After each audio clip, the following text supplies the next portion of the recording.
पता नहीं दोस्तों इस बार हम लोगों का क्या होगा, क्योंकि फसल तो इस बार अच्छी नहीं हुई। जगह देख सकते हैं दिखाई दे रही है। जो सोयाबीन की फसल होती है उसमें दोस्तों जगह नहीं दिखनी चाहिए। खेती बाड़ी है तो घाटा तो सहन करना होता है। नुकसान तो हो चुका है फसल के लिए। अब देखते हैं आगे क्या होगा।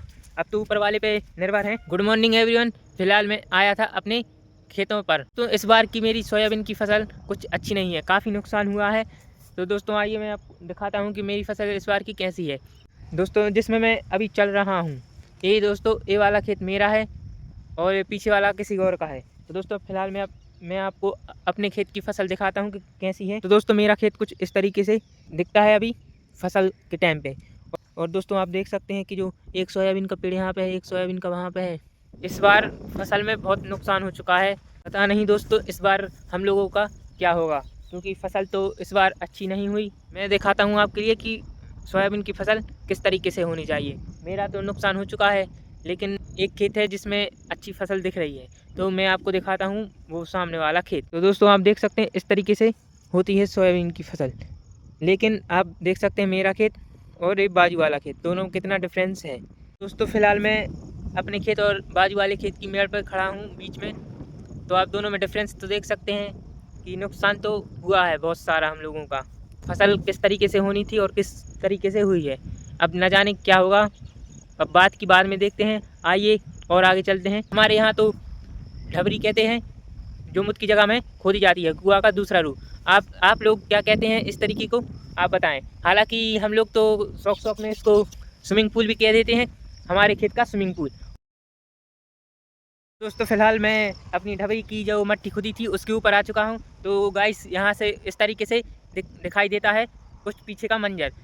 बहुत खूबसूरत है, मैं समझ सकता हूँ। जिस प्रकार दोस्तों अभी मैंने बताया था कि पहले वाले खेत में नुकसान है, उसी तरह दोस्तों इस वाले खेत में भी नुकसान है, जिसमें पीछे ढबरी बनी हुई है।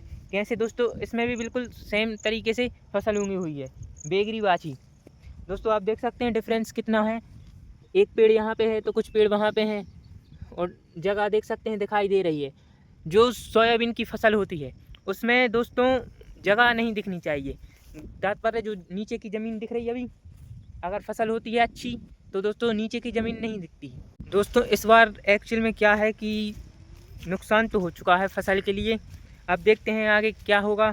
अब तो ऊपर वाले पे निर्भर है। तो जिस खेत में मैं अभी चल रहा हूँ उस खेत में देखें तो चारा ही चारा उगा हुआ है। इसमें फसल तो बोई थी, इस वाले व्यक्ति का भी नहीं उगा। और इसके पीछे जस्ट मेरा खेत लगा हुआ है। आप लोग सोच रहे होंगे कि ये डंडा किस लिए लिए हों। तो दोस्तों मैं आपको बता दूं कि बरसात का फसल है और खेत में आने पर यहाँ पे सांप गोहरे बिच्छू भी दिख जाते हैं कभी कभार। तो साथ में सेफ्टी के तौर पे ये रहते हैं, जिसके कारण अगर कोई भी दिखे तो पहले से अपन सतर्क हो जाएं, जिससे कि कोई नुकसान ना हो। हालांकि मेड़ से मेड़ लगी हुई है। तो दोस्तों मैं आपको बता दूं, मेरे खेतों की तुलना में जो ठेका वाला खेत लिया गया है उसमें थोड़ी अच्छा है परफॉर्मेंस। जैसे कहा जाए कि मेरे में अगर 40% उगा हुआ है तो इस वाले खेत में 60% उगा हुआ है। इस वाले खेत की फसल कुछ इस तरीके से दिखाई देती है। अब आप बोलेंगे कि पीला पीला कुछ दिख रहा है। दोस्तों इसमें क्या है, एक्चुअल में अभी 1-2 दिन पहले दवाई डाली गई थी, तो जिस कारण से कचड़ा है जो मर गया है।